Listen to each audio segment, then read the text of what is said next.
बलदेवादेवी खजरण श्यादिनाथ भगवान की, मुल्लाइक श्री पासनाथ भगवान की, चारित्र चक्रवर्ती प्रथमाचार्य शांति सागर जी महाराज की, आचार्य भगवान श्री धर्म सागर जी महाराज की, वामगोद आचार्य श्री विपुल सागर जी महाराज की, द्वादशांग जिनवाणी माता की।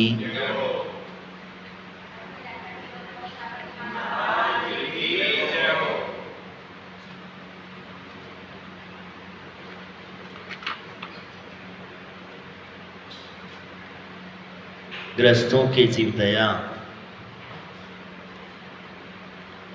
कैसी होनी चाहिए, इस चीज को समझें।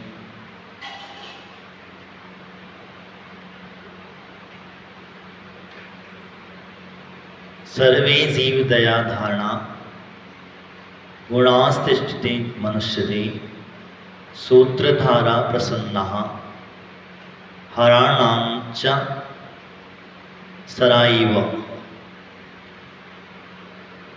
यहाँ कहते हैं कि भव्य जीव जब जीवन में दया का पालन करना चाहता है, श्रावक व्रतों को अंगीकार करता है, तो उसकी अहिंसा रूपी व्रत अंगीकार करता है और हिंसा का त्याग करता है। क्योंकि हिंसा का त्याग करे बगैर वह जीव अपने व्रतों का पालन नहीं कर पाएगा,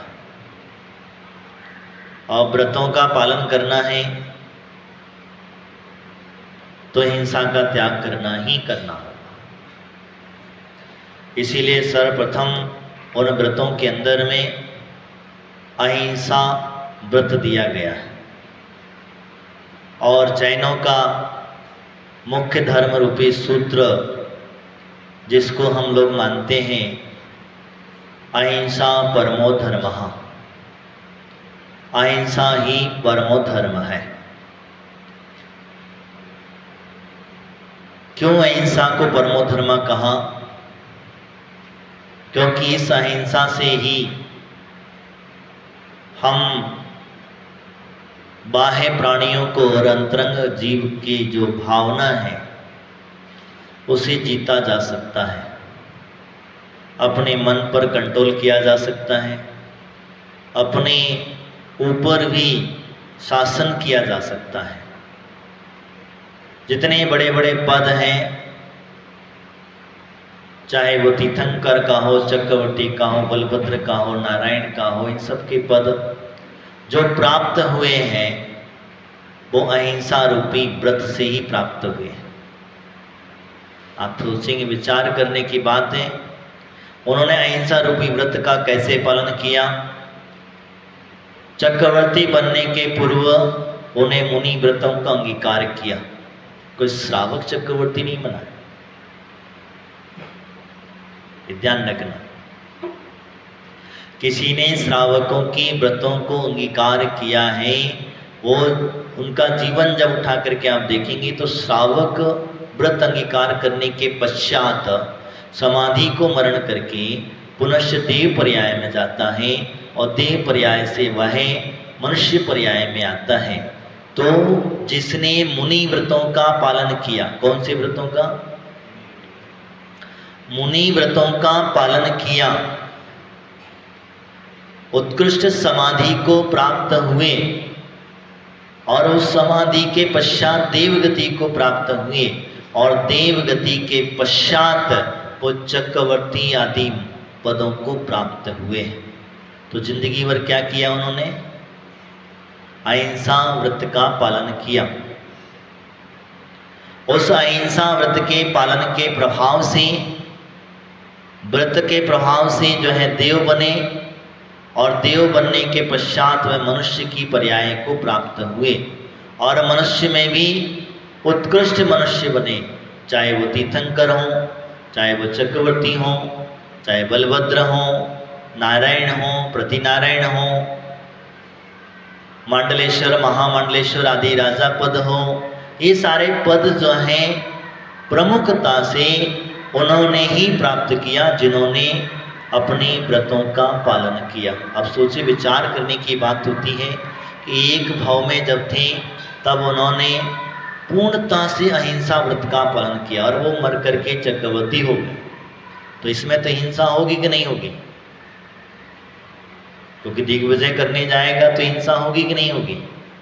हाँ, होगी ना, क्योंकि चक्रवर्ती के निमित्त से हो रही है।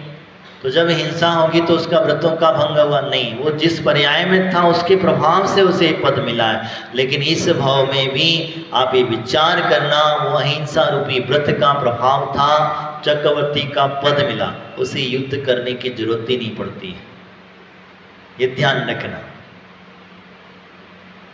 क्योंकि चक्रवर्ती जहां जहां जाता है वहां के लोग अपने आप उसके वशीभूत हो जाते हैं। युद्ध किससे करना पड़ा? जो उसके शासन को स्वीकार नहीं करेगा उसे युद्ध स्वीकार करना पड़ा। युद्ध वो भी नहीं करता, ये भी और समझ लो। चक्रवर्ती को शस्त्र उठाने की जरूरत नहीं पड़ पाती है, क्योंकि उसके 14 रत्न होते। कितने? 14 रत्न होते हैं, और 14 रत्नों में से एक रत्न है चक्र रत्न। क्या है? चक्र रत्न। और वो चक्र रत्न आगे आगे चलता है। एक रत्न है उनका सेनापति। सेनापति भी चक्रवर्ती का एक रत्न है। चक्रवर्ती का एक रत्न है वज्रदंड। वज्रदंड का मतलब आप समझ लो, वो जहां भी चला जाए उसे चक्रवर्ती के जो सेनापति होता है वो लेकर के आगे आगे चलता है। तो ये उसके वैभव के प्रभाव से, पूर्व के पुण्य के प्रभाव से, पूर्व के व्रतों के प्रभाव से उसे ये सब कुछ प्राप्त हुआ। किसके वजह से हुआ? जो मुनि व्रतों का उसने पालन किया, अहिंसा आदि व्रतों का जो पालन किया, उसकी प्रभाव से उसे सब कुछ प्राप्त हुआ है। और अब इस भाव में पुनश्च वो मुनि व्रतों को नहीं धारण करेगा तो कहां जाएगा? नरक जाएगा। और कहां जाएगा? स्वाभाविक चीज है। पूर्व के पुण्य के प्रभाव से उसे ये सारा मिल चुका है। लेकिन अगर इस भाव में अगर वो जीव दया आदि नहीं पालन करेगा, जब तक शासक है, शासन कर रहा है, तब तक वो अणुव्रतों का पालन करता है। अणुव्रत समझना, अणुव्रतों का पालन करता है, यानी संकल्पिक पूर्वक हिंसा नहीं करता। क्या पूर्वक? संकल्प। संकल्पित हिंसा का मतलब होता है मेरे मन में किसी के प्रति देश भाव है और उसे मैं विचार करूं कि फलाने व्यक्ति को जब तक मारूंगा नहीं तब तक मुझे शांति, ये संकल्पित हिंसा है। आपको किसी से लड़ाई झगड़ा हो गया है और लड़ाई झगड़ा हो जाने की वजह से आप उसके वजह से अपमानित हो गए, तो आपने वहां पर अगर ये संकल्पित कर लिया, संकल्प कर लिया कि जब तक मैं सामने वाले व्यक्ति को नीचा नहीं दिखा लेता हूं तब तक मुझे शांति मिलने वाली, ये संकल्पिक हिंसा है। इसको संकल्पित कहा जाता है। आपने संकल्प पूर्वक, क्योंकि ये आपका पूर्ण। और बाकी के अब जो गृहस्थ जीवन चला रहे हैं, व्यापार करना है, खेती करना है, किसानी करना है, व्यापार दुकान क्या नाम है, आपको और भी कोई भी कार्य करना, तो उसमें भी हिंसा हो रही है। तो इसमें कौन सी हिंसा का त्याग करता है? आप जो बड़ी हिंसाएं हैं उस हिंसा का त्याग करता है। बाकी की हिंसा का, आपको घर में खाना बनाना है तो हिंसा होगी कि नहीं होगी? तो उसका त्याग नहीं है तुम्हारा, उसका त्याग है क्या? जीवों को मारने का त्याग है, क्योंकि उसमें अहिंसा पद्धति को लेकर के चलना। आपने जिस वस्तुओं को भोजन में ग्रहण करते हैं, अब उसमें भी हमें कुछ चीजें भक्ष्य का ध्यान रखना। मैंने बीच में भी बताया था। भक्ष्य क्या है? भोजन करना है तो आपको भोजन में अनाज से भी पेट भर सकता है, और वही भोजन मांस आदि करने से भोजन करता है, उससे पेट भरता है। तो जो मांस आदि जो है उसका आपको त्याग करना है, अणुरति जो होता है उसका त्याग करता है, लेकिन भोजन का त्याग नहीं करते। वो तो कहते हिंसा तो हिंसा है, बुद्धि तो बुद्धि कहते हैं जिसको कहते हैं, वो तो कहता दोनों भी हिंसा है। चाहे गाय का दूध पियो और चाहे साक्षात खून पियो। आजकल नए नए बुद्धिमान पैदा हो गए हैं। आप बोलेंगे कि हाँ आजकल बुद्धिमान पैदा हो गए हैं, बोले गाय का दूध नहीं है, वो गाय का खून है। इस वजह से एक कल्चर चालू हुआ है कि गाय का दूध ही पीना बंद कर दिया, गाय के प्रोडक्ट खाना बंद कर दिए कई लोगों ने। अब आप विचार करना, गाय का दूध और खून एक कैसे हो सकता है? तुषार भैया,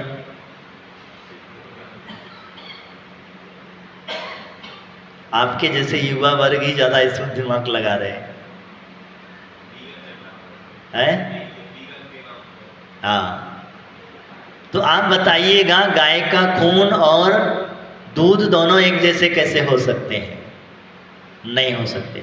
इसकी प्रक्रिया को समझना, हम जिसे कहते हैं इसी प्रक्रिया को समझना। अगर ऐसा होता तो हमारे पूर्वाचार्य जो दूध की खीर का भगवान, हमारे तीर्थंकर भगवान जो है वो दूध की खीर का आहार किए हैं, जो अहिंसावादी है, हिंसा बिल्कुल भी संच मात्र नहीं है, वो क्या उसकी खीर का आहार ले पाते? हाँ, ले पाते? जब हम इसे समझते, इसकी प्रक्रिया को समझिए। अब आप भले ही आपके जीवन में कुछ चीजें ऐसी होती होंगी कि उससे खून से बनता है, ये बनता है, नहीं, वो दूध नेचुरल है। क्या है? नेचुरल है। आपकी बॉडी में जो आप भोजन करते हैं उस भोजन से क्या बनता है आप समझना बात को। सबसे पहले आपका रस बनता है। क्या बनता है? जो रस बनता है वो रस में से अब क्या होगा, कुछ प्योरीफाई, जिसको हम कहते हैं जो दूध की प्रक्रिया है, क्योंकि आपका भोजन पौष्टिक होगा तभी आपका दूध भी पौष्टिक मिलेगा। जैसे आप जानवरों को पौष्टिक वस्तुएं खिलाते हैं, इन चीज़ों से खिलाते हैं, तो वो उसकी जो मशीन है वो मशीन उस प्रकार से, जैसे हमारे शरीर में भोजन बनने के बाद भोजन का रस बनता है और रस का सीधा ब्लड बनता है। क्या बनता है? ब्लड बनता है, खून जिसको हम कहते हैं। लेकिन जानवर जो दूध देने वाले जानवर, चाहे हमारी माता भी जो बच्चों को, जब तक वो दूध आता कब है ये और समझना आपको, जब तक माता का बच्चा दूध पीने लायक होता है, स्त्री की व्यवस्था समझना, वो बच्चा दूध पीने लायक होता है तब तक ही दूध निकलता है। उसके बाद दूध आता क्या? आता कि नहीं आता? क्यों? वो दूध अगर आना चाहिए तो वो कंटिन्यू आना चाहिए, वो तो ब्लड से ही खून दूध बन रहा है ना।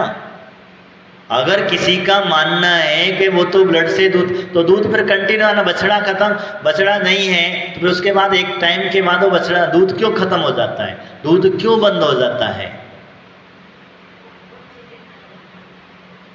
तो ये चीज समझना, वो जो दूध आ रहा है वो अपने बछड़े के पुण्य से आ रहा है। किसके आ रहा है? बछड़े के पुण्य से आ रहा है। बस शर्त इतना है कि बछड़े को कम पिला दे, तुम ज्यादा निकाल लाते,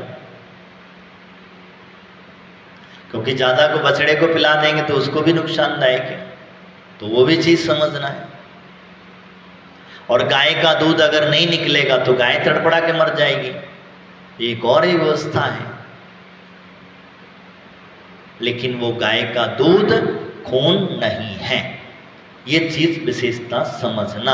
अगर हम इसे मानने लग जाएंगे तो फिर हमारा सबरा खेल ही खत्म हो जाएगा। शाकाहारियों को फिर मांसाहारी बनना पड़ेगा। फिर आपको कोई शाकाहारी नहीं कह पाएगा। अब इसमें समझना हम किन जीवों की हिंसा हम लोगों से होती है। तो बहुत सारे जीव हैं, आपके जो सब्जियां हैं, फ्रूट हैं, इनमें भी जीव हैं। हेलो हेलो, कुछ गड़बड़ हुआ है, छोड़ देता है?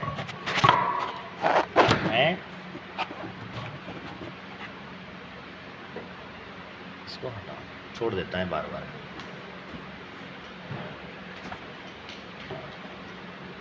सेल तो भी डाला था उसने उसमें। हेलो, तो जो दूध की मैं चर्चा कर रहा था, गाय का दूध जो है वो ब्लड नहीं है, ये चीज समझना। तो मैं जिसको कह रहा, वनस्पति आदि जो हम खाते हैं, ग्रहण करते हैं, फल आदि खाते हैं, इनमें भी जीव पाए जाते हैं।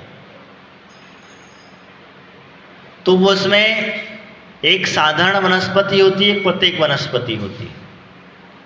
साधारण वनस्पति जो होती है उसमें क्या होता, उसमें क्या होता? हाँ, एक जीव होता। और प्रत्येक वनस्पति में अनंत जीव होते हैं। समझना बात को। साधारण वनस्पति में एक जीव होता है और प्रत्येक वनस्पति में अनेक जीव होते हैं। अब इसमें खाना किसको है हमको? है? हाँ, जैसे एक जीव वाली वनस्पति जो होती है, आपकी उंगली को अगर आपके हाथ से अलग कर दिया जाए तो क्या इसमें आत्मा रहेगी? कहाँ गए आत्म प्रदेश? इसके आत्म प्रदेश कहाँ गए? सिमट गए। समझना मेरी बात।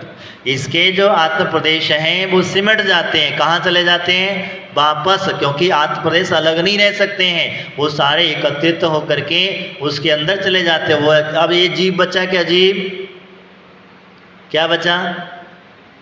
अजीब बचा, स्वाभाविक चीज़ है। अब इसके अंदर में तो यानी कि जो वक्ष रवक्ष की व्यवस्था है, हमें इस प्रकार से इसको समझना चाहिए। तो हमें कहीं अगर ऐसा लगाने जाएंगे तो इसीलिए हम लोगों के लिए कहा गया है कि हमें दान पूजा आदि करते रहना चाहिए। जो पाप आप से बच रहा है, जो वह पाप आपको एक, क्योंकि हिंसा तो हो रही है, ऐसा तो नहीं है कि नहीं हो रही है। जैसे आपने घर में भोजन बनाया, अब घर में भोजन बनाते समय आपका भोजन बनाने में हिंसा हुई कि नहीं हुई? हुई है। एक अग्निकाय जीवों की हिंसा हुई, जलकाय जीवों की हिंसा हुई, वायुकाय जीवों की हिंसा हुई, वनस्पति काय जीवों की हिंसा हुई। हिंसा तो हुई। अगर उसी भोजन में अगर संयोग वसात मुनिराज का आगमन सुन करके वो श्रावक मुनिराज का पड़घान कर लेता है, मुनिराज का पड़घान कर लेता है, और जब वो पड़घान कर लेता है तो उस हिंसा रूपी पाप से पुण्य में परिवर्तन होगा कि नहीं होगा? हिंसा हुई आपकी 10%, पुण्य मिला 90%, तो क्या ज़्यादा है? क्या? और जहाँ 100% हिंसा है, पुण्य 1% भी नहीं है, तो बहुत ज़्यादा है क्या? 90% वाली पुण्य वाला ज़्यादा है। 10% जो हिंसा आपसे हो रही है खेती बाड़ी आदि जो करने से, व्यापार आदि करने से, तो इसके माध्यम से हमको 10%, इसीलिए कहा गया है कि हमें जो हिंसा की चर्चा कर रहे थे हम लोग जो हैं, तो श्रावक के लिए अणुव्रतों को अंगीकार करना ही चाहिए। क्यों करना चाहिए?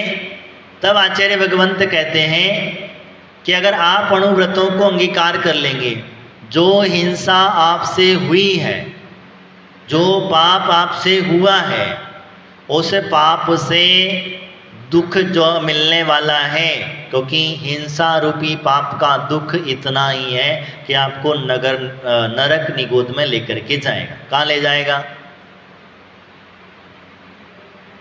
नरक निगोद में लेकर के जाएगा। और उससे बचने के लिए हमें अणुव्रतों को अंगीकार करना चाहिए, उससे बचने के लिए। क्योंकि जहां तुम्हारे पास व्रत आ जाएंगे वहां तुम्हारा नरक गति का बंध नहीं होगा, त्रेंच गति का बंध नहीं होगा, आप उससे बच जाएंगे। और जैसे ही व्रत आए तो आप ऊपर की ओर बढ़ जाएंगे। परिवर्तित करने की चीज है, तो इसीलिए हमें अणुव्रतों की बात कही। इसीलिए कहते हैं जितने भर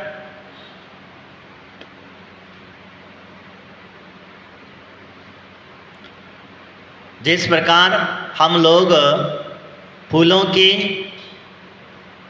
के हरे किला के कुछ सूत्र आश्रय से रहते हैं, उसी प्रकार से मनुष्य में समस्त गुण जीव दया के आधार से रहते हैं। इसीलिए समस्त गुणों की स्थिति के विलासा से भव्य जीवों को हमेशा दया भाव अवश्य करनी चाहिए, यानी कि दया अवश्य रखना चाहिए। ये व्यवस्था समझना हमें क्यों करते हैं ये लोग।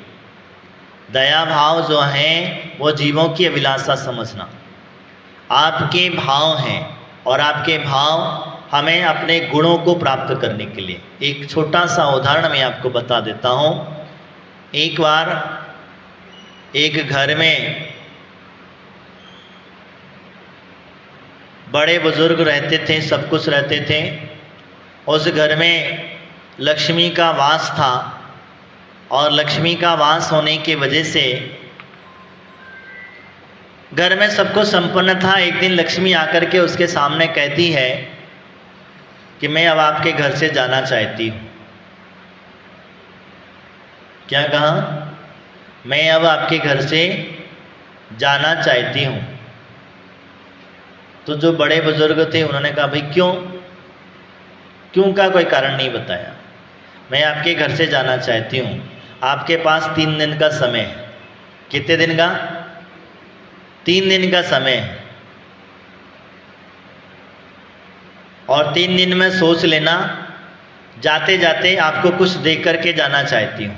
अब आपको क्या चाहिए सोच लो। 3 दिन परिवारजन से, बच्चों से, बहुओं से, सबसे पूछा ताछी चलती रही, सबसे मंतव्य लेते रहे। पूछते पूछते सबका पूछा गया। सब कोई कहता है फैक्ट्री मांग लो, कोई कहता है धन मांग लो, कोई कहता है घर की सुख समृद्धि मांग लो, घर में आदि आदि। उन्होंने इस तरीके से सब अपनी अपनी राय देते चले गए।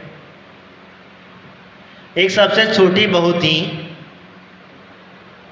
वो कहती है कि बाकी कुछ ना मांगो, हमारे घर में धर्म टिका रहे, जीव दया हमेशा होती रहे, जीवों की हिंसा हमारे घर में ना हो, इस तरीके का कुछ वस्तु मांग लो। जीव दया मांग लेना, धर्म मांग लेना, अहिंसा रूपी धर्म आपके घर में बना रहे, बस इतना मांग लेना। 3 दिन के पश्चात लक्ष्मी फिर वापस आती है, फिर वापस कहती बोलो क्या चाहिए, मेरे जाने की तैयारी है।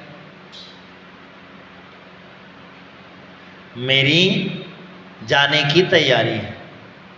जब जाने की तैयारी, उसने कहा बस कुछ नहीं चाहिए, आपको अगर देख करके मुझे जाना है तो एक चीज़ देख करके जाओ। बोले क्या? मेरे घर से, मेरे घर में कभी हिंसा ना हो, अहिंसा रूपी व्रत सभी का पलता रहे, दया भाव सभी के प्रति बने रहे। वो लक्ष्मी सोच में पड़ जाती है, अब जहाँ अहिंसा है वहाँ तो मुझे रहना ही पड़ेगा, जहाँ धर्म है वहाँ वो रहने वाली है। क्योंकि एक गुण ऐसा गुण है जिसको मैंने जीव दया का भाव कहा, अहिंसा रूपी जो गुण है, जिसके पास होता है उसके पास सारे गुण अपने आप आने लग जाते हैं। अहिंसा है तो सत्य भी होगा, अहिंसा है तो चोरी भी होगा, अहिंसा है तो ब्रह्मचारी भी होगा, अहिंसा है तो परिग्रह भी होगा, और भी धर्म, जिगो की अहिंसा रूपी धर्म जिसके पास में है उसके पास सब हुआ करता है। इसीलिए मुख्यता से हमारे आचार्यों ने उस अहिंसा रूपी व्रत की महत्वता को समझाया। आज हम लोग समझते हैं कि कैसे भी करके हमारे घर में धन आना चाहिए, धर्म छूटे तो छूट जाए लेकिन धन नहीं छूटना चाहिए। धर्म एक बार छूटे तो छूट जाए लेकिन धन नहीं छूटना चाहिए। और धन चाहिए हमारे प्राण, क्योंकि आचार्य ने कहा है धन को 10वां प्राण कहा है।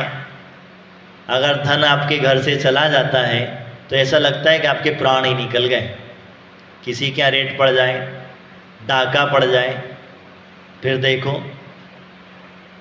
उसकी हालत समझ में आती है कि बताओ इतना सब कुछ कमाया और सब कुछ एक झटके में चला गया।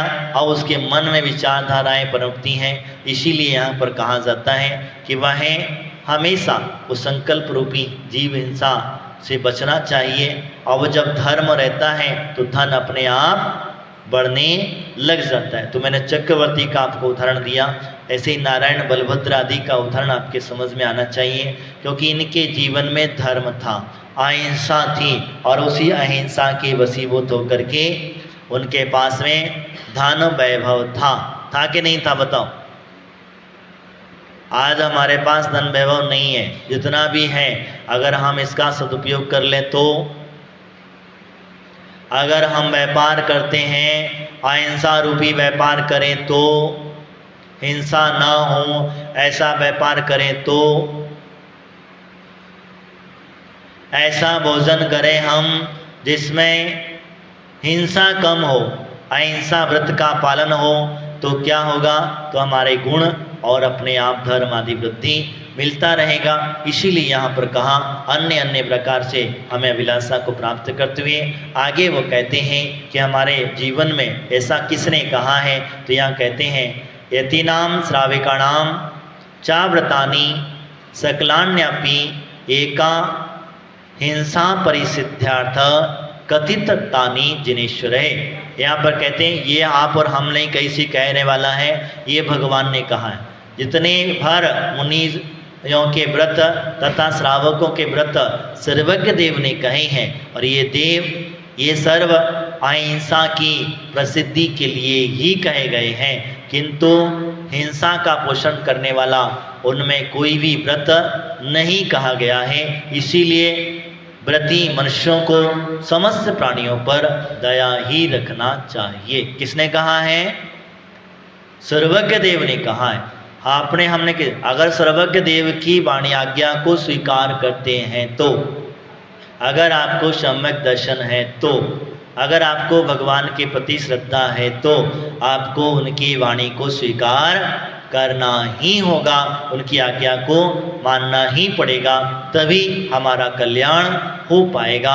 अन्यथा फिर वही 84 का चक्कर मनुष्य पर्याय में आकर के जैन कुल मिलकर के फिर भी इसमें दया भाव नहीं दिखाएं, हमने अनुव्रत आदि को अंगीकार नहीं किया, तो फिर नरक और त्रियंच गति रूपी दुर्गति से हमें कोई बचाने वाला नहीं है। इन्हीं भावनाओं के साथ बोले महावीर भगवान की, आचार्य गुरुदेव फूल सागर जी महाराज की, द्वादशांग जिनवाणी माता की। कल